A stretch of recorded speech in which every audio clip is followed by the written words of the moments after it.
आपलं शहर आता स्मार्ट होत आहे। मग तुम्ही कधी स्मार्ट होताय? स्मार्ट न्यूजचे यूट्यूब चॅनल सबस्क्राइब करा, स्मार्ट बना। नोटिफिकेशनसाठी बेल आइकॉन पर क्लिक करा। नमस्कार, मैं ओमकार अंगड़ी स्मार्ट प्लस के आज के समाचार में आपका स्वागत। नजर सबसे पहले सुर्खियों पर। प्रसिद्ध संतूर वादक पंडित शिवकुमार शर्मा का निधन। पोलैंड में रूसी राजदूत पर लाल रंग से हमला। फोटो जर्नलिस्ट दानिश सिद्दीकी के लिए पुलित्जर पुरस्कार की घोषणा। भूमि अधिग्रहण रोकने के लिए एक बार फिर किसानों का आंदोलन। पूर्व केंद्रीय मंत्री सांसद शरद पवार का बेलगाम में आगमन। गुरुबंधन कार्यक्रम के लिए मुहूर्त संपन्न।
Dream, dream, dream.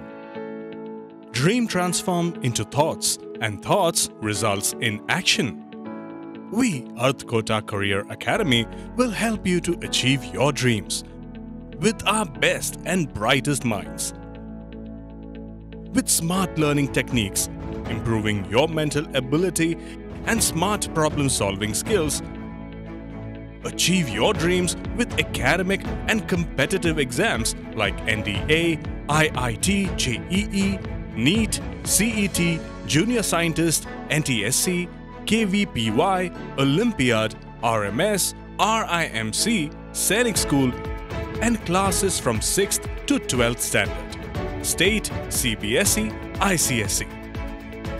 Developing high IQ and personal skills with social, emotional, and mental growth. We have our pattern-proof winning methodology in all our classroom programs. Grab the opportunity and realize your full academic potential and achieve success even beyond your imagination. Read, lead, succeed with us, Earth Kota Career Academy.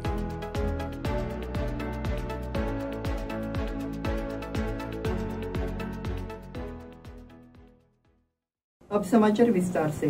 प्रख्यात संतूर वादक पंडित शिवकुमार शर्मा का सोमवार सुबह निधन हो गया। वे 84 वर्ष के थे।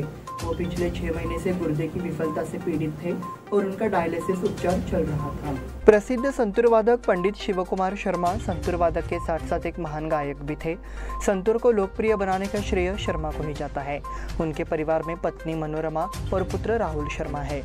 शर्मा को कई राष्ट्रीय और अंतर्राष्ट्रीय पुरस्कार मिल चुके हैं। शिवकुमार शर्मा को 1986 में संगीत नाटक अकादमी पुरस्कार, 1991 में पद्मश्री और 2001 में पद्म विभूषण पुरस्कार से सम्मानित किया जा चुका है। पोलैंड में रूसी राजदूत पर लाल रंग से हमला। रूस यूक्रेन युद्ध के नतीजा पड़ोसी देशों में महसूस किए जा रहे हैं। रूसी राजदूत को खुद इसका सामना करना पड़ा था। पोलैंड में उन पर कुछ लोगों ने लाल रंग से हमला किया। सोमवार रूस का विजय दिवस था। इस मौके पर वे द्वितीय विश्व युद्ध में शहीद हुए जवानों को श्रद्धांजलि देने पहुंचे थे। उसी समय यूक्रेन पर रूस के आक्रमण का विरोध करने वाले लोगों द्वारा उन पर हमला किया गया।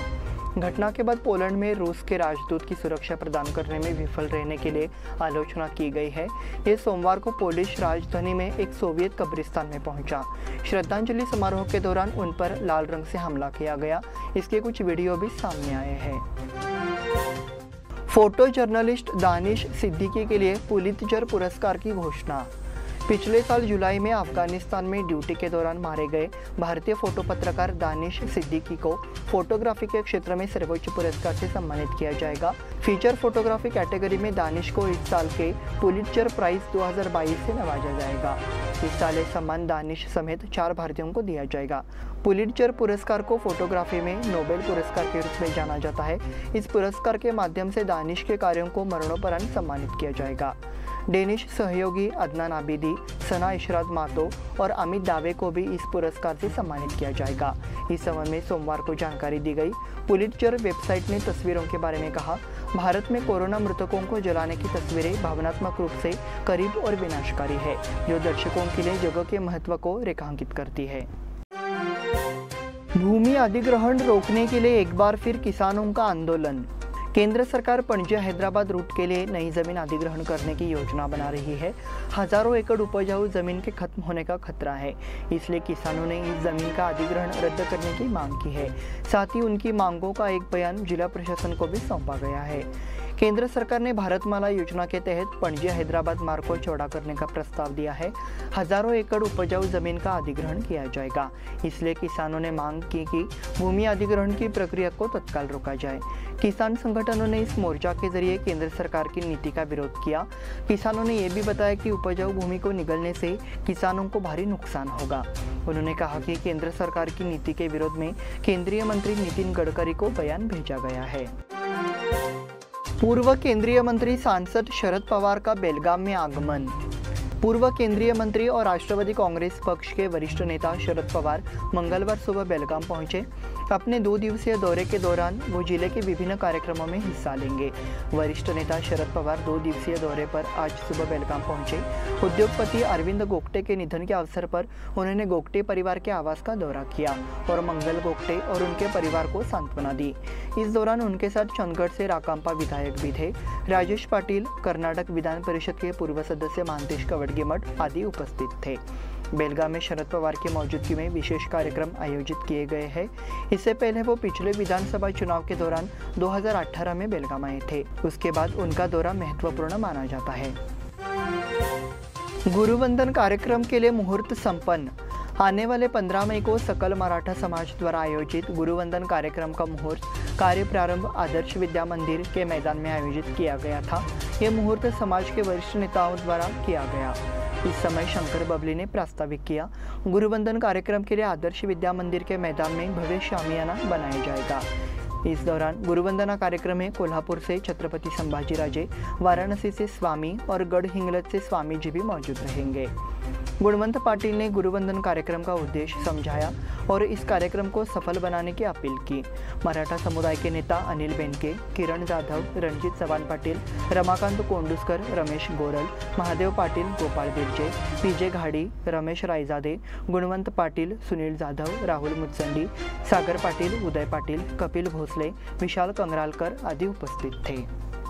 इस बुलेटिन में वक्त हो गया छोटे से ब्रेक का। देखते रहिए smart plus. Poddar Brothers Jewelers, A perfect blend of traditional and modern jewelry in North Karnataka, Goa and Southern Maharashtra, serving since 5 generations.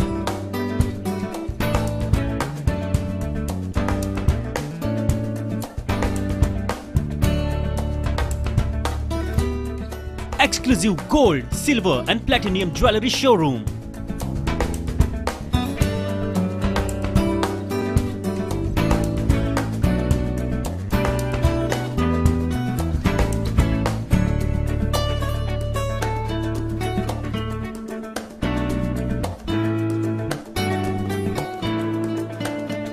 Poddar Brothers, Poddar Sons and Grandsons. Khade Bazar, Belgaum. Call is on 0831 240 5550 or 51 or 52 or 53. Visit us at www.poddarjewelers.com.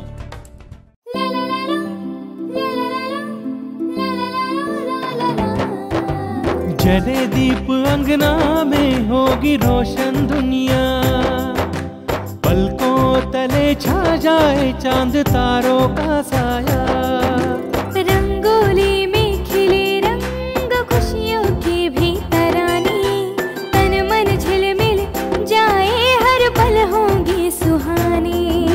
ये अटूट बंधन खिले हर आशियाना, रंग वस्त्रों का खजाना मन भाए आराधना, रंग वस्त्रों का खजाना मन भाए आराधना। आराधना मारुति गली बेलगाम, मन भाए आराधना। बेलगाम वासियों के पसंद में उतरा उड़ान बार एंड रेस्टोरेंट।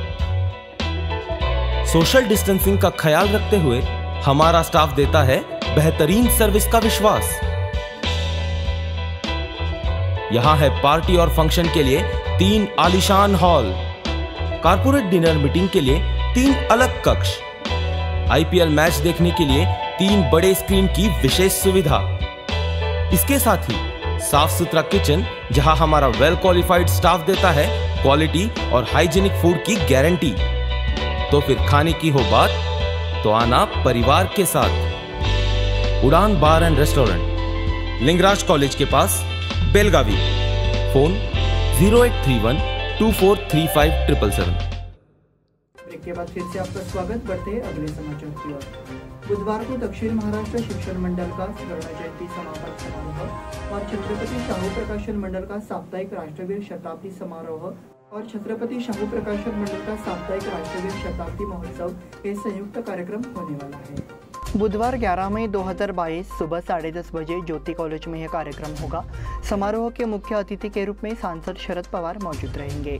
इसके अलावा दक्षिण महाराष्ट्र शिक्षण मंडल की अध्यक्षा सरोज एन पाटिल अध्यक्ष स्थान पर रहेंगे। संस्था के सदस्यों ने बताया कि बोर्ड ने इस आयोजन की पूरी तैयारी कर ली है। समारोह का आयोजन ज्योति कॉलेज परिसर में किया गया है। इसके लिए जरूरी तैयारियां कर ली गई है। आज दक्षिण महाराष्ट्र शिक्षण मंडल हजारों छात्रों को शिक्षा प्रदान कर रहा है। इसके माध्यम से इस केंद्र में प्राथमिक शिक्षा से लेकर स्नातकोत्तर शिक्षा तक सभी सुविधाएं उपलब्ध कराई गई है। ये एक शैक्षणिक संस्थान के रूप में प्रसिद्ध है जो बहुजन समाज की प्रगति का मार्गदर्शन करता है। इसलिए इस स्वर्ण जयंती वर्ष का विशेष महत्व है और इसे इसके लिए तैयार किया गया है। हिंडलगा में शिव प्रेमी रसिकों का पोवाड़ा कार्यक्रम को अच्छा प्रतिसाद। श्री महालक्ष्मी नगर हिंडलगा में शिव जयंती के अवसर पर शिवशाहीर पोवाड़ा कार्यक्रम का आयोजन किया गया। कार्यक्रम का आयोजन श्री राम सेना हिंडलगा और युवा मंडल के माध्यम से किया गया। इस मौके पर कार्यक्रम का उद्घाटन भाजपा के जिलाध्यक्ष पूर्व विधायक संजय पाटिल ने किया। इस अवसर पर बोलते हुए संजय पाटिल ने छत्रपति शिवाजी महाराज के बारे में अपने विचार प्रकट किए। भाजपा बेलगाम ग्रामीण मंडल के अध्यक्ष धनंजय जाधव, क्रीडा भारती के कर्नाटक राज्य प्रमुख मुकुंद किल्लेकर, रवि कोकितकर, रामचंद्र मनोलकर और अन्य ने अपना मनोगत प्रकट किया। मौजे बसवाड़ में श्री क्षेत्र कलमेश्वर मंदिर समारोह संपन्न। मौजे बसवाड़ में रविवार को श्री क्षेत्र कलमेश्वर मंदिर का समर्पण समारोह बड़े उत्साह के साथ संपन्न हुआ। गोकर्ण से विशेष रूप से भटजी मंडलियों का एक समूह मंदिर में पूजा करने आया था। शनिवार रात से वैज्ञानिक तरीके से पूजा की गई। इस मंदिर के उद्घाटन समारोह में बड़ी संख्या में मेहमान शामिल हुए थे। इस मंदिर की सीढ़ियों पर पूजन किया गया। मंदिर का उद्घाटन तालुका के पूर्व विधायक श्री अरविंद पाटिल और श्री बाबूराव देसाई ने किया। मंदिर का उद्घाटन प्रोफेसर अरविंद लक्ष्मणराव पाटिल ने किया। कार्यक्रम की अध्यक्षता गांव के वरिष्ठ नागरिक श्री लक्ष्मण गुरव ने किया। कार्यक्रम का संचालन एमपी गिरी और कल्लप्पा बड़कू पाटिल ने किया। स्पाइस जेट विमान को पंछी टकराया। सोमवार सुबह बेलगाम से दिल्ली के लिए जाने वाली स्पाइस जेट की एक फ्लाइट को एक पंछी ने टक्कर मार दी। सौभाग्य से विमान बिना किसी नुकसान के सुरक्षित उतर गया, ऐसा पीटीआई ने बताया। इंदिरा गांधी अंतर्राष्ट्रीय हवाई अड्डे के एक अधिकारी के मुताबिक सोमवार सुबह बेलगाम से दिल्ली जा रहे बोइंग विमान में करीब 187 लोग सवार थे। भारतीय विमानपत्तन प्राधिकरण के एक अधिकारी के अनुसार बेलगाम हवाई अड्डे पर विमान को एक पंछी ने टक्कर मार दी थी, लेकिन कोई आधिकारिक जानकारी उपलब्ध नहीं थी। स्पाइस जेट के प्रवक्ता ने एक बयान में कहा कि बेलगाम से दिल्ली जा रही स्पाइस जेट की फ्लाइट 9 मई को पंछियों की चपेट में आ गई थी। फ्लाइट ट्रैकिंग वेबसाइट के मुताबिक विमान दिल्ली में सुरक्षित उतर गया। बेलगाम दिल्ली फ्लाइट का संचालन रोजाना बेलगाम से दिल्ली के लिए किया जाता है। स्पाइस जेट की दिल्ली से झारसुगुड़ा की उड़ान को उसी विमान का उपयोग करके संचालित किया जाना था, लेकिन तकनीकी कठिनाइयों के कारण कुछ घंटों की देरी हुई। बेलगाम में बनेगा हाईटेक छात्रावास। समाज कल्याण विभाग द्वारा बेलगाम में हाईटेक छात्रावास का निर्माण कराया जाएगा। यहाँ स्नातक और स्नातकोत्तर छात्रों को ठहराया जाएगा। जल्द ही एक सुसज्जित छात्रावास का निर्माण शुरू होगा। राज्य के 5 शहरों में सुसज्जित छात्रावास बनाने की योजना है, जिसमें बेलगाम भी शामिल है। समाज कल्याण अधिकारियों ने कहा कि छात्रावास विश्वविद्यालय परिसर या सरकारी जमीन पर बनाए जा सकते हैं। जगह अभी तय नहीं हुई है, हालांकि शुरुआती स्थानों को तय किया जा सकता है। मुख्यमंत्री बसवराज बोम्मई ने हाल ही में जिला कलेक्टरों की बैठक बुलाई थी। इस बैठक में सुझाव दिया गया कि बजट में की गई घोषणाओं को लागू किया जाए। इसके अनुसार बेलगाम, गुलबर्गा, बेंगलोर, मैंगलोर और मैसूर में छात्रावासों का निर्माण किया जा रहा है। छात्रावास का निर्माण बहुमंजिला होगा। यहाँ छात्रों को सभी सुविधाएं मुहैया कराई जाएंगी। भवन में लगभग 1000 बेड रखे जाएंगे और इस छात्रावास का नाम दीनदयाल उपाध्याय सौहार्द विद्यार्थी निवास रखा जाएगा। रानी चन्नम्मा एक्सप्रेस के शेड्यूल में बदलाव।